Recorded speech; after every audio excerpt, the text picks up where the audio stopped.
It's the economy, stupid.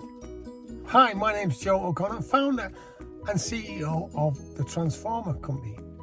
And I help veterans, veteran business owners, and those who support veterans to become bigger, better, and bolder versions of themselves. And I do this in 3 key areas: health, wealth, and mindset. Now, it's the economy, stupid, is how I started this video today.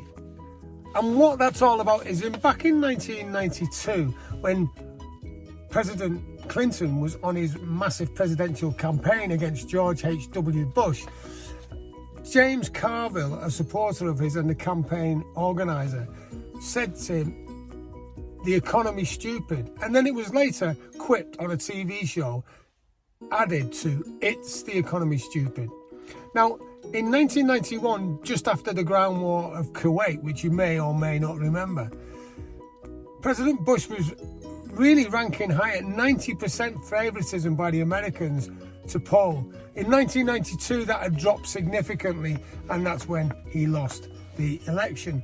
And it was at a time when there was a great recession on, and President Clinton used that to his advantage.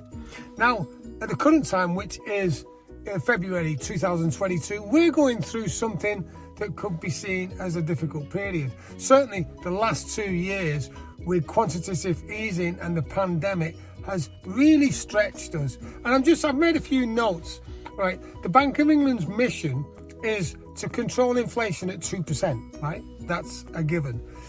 And it's been pretty difficult at the minute because they've got to forecast what they think is going to happen in the next 18 months. Hey, and that's anyone's bet, really. There are various pundits forecasting growth and some that are forecasting doom and gloom. What I can say is that it is difficult for the Bank of England Monetary Policy Committee to forecast that, so they can only give their best guess. It wasn't helped by the governor of the Bank of England saying wage rises should be kept to a minimum. In fact, you shouldn't have a wage rise, when he himself is on a great wage. Now, wage increases are running at about 3 to 4% at the minute. Energy bills are high. Loan to energy companies have failed. It might be put in place where it reduces an individual's bill by £200. Fuel prices are high, though that may come down during the latter part of this year. 95%, here's a great tip for you. 95% of residential mortgages are on fixed rates at the minute, which is a good thing, right? If you're on a fixed rate and you come out with a fixed rate, who knows what rate the interest rate will be at that time. I'm going to cover that in a second, actually. Now, the thing is, there are some great mortgage deals out there at the minute, and if you're coming out of a fixed rate, you may well be able to get into another fixed rate, which will keep your interest rate low, which is a good thing because then it enables you to manage your costs better. Talking about interest rates, recently the Bank of England base rate, which is how lenders govern or they link the interest rate to the Bank of England base rate, they've just increased the interest rate and it looks like it's going to increase again by another 1/4%. By some are taking it to 0.5%, which is pretty low, but the markets are calling for an interest rate rise of 1.5% to quell the growth, or at least control it.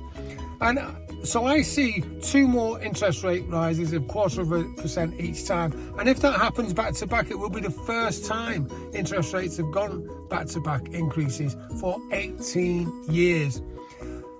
What's the forecast for the future? Well, the economy is strong, so it could be an increased growth rate. So the Bank of England are going to keep increasing interest rates to control that. The markets are calling, as I said, for an interest rate rise of 1.5%. So my top tip for you today is, and I'm not going to tell you to wear triple jumpers and go jogging or do any star jumps to keep you warm. I appreciate that things are going to be tough, right? And what I want you to do is look at any way you can save money over the medium to long term. and that's probably going to be one way, is to fix at a great interest rate. So I really do hope you found this useful. You have a brilliant day, and I'll speak to you again soon. That's Joe O'Connor from the Transformer Company. Thank you so much.